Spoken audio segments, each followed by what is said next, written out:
SSC 27 batch তোমাদের জন্য আজকে কিছু গুরুত্বপূর্ণ এমসিকিউ আমরা নিয়ে এসেছি। এটা হচ্ছে যে প্রথম এমসিকিউটা হচ্ছে বীজগণিতের।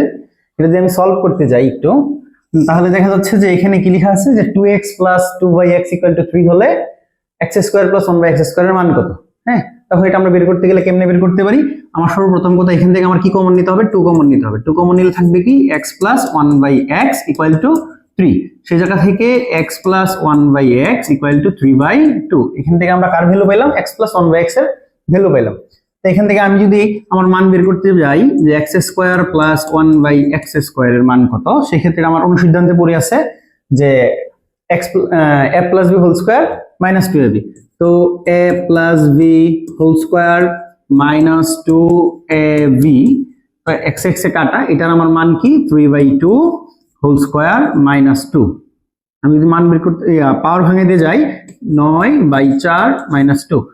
তো এখান থেকে আমরা লসাগু যদি করি 4, তাহলে আসবে কি 9 - 8, তার মানে 1/4। তার মানে আমার এখানে উত্তরটা সঠিক হচ্ছে ক নাম্বার? 1/4।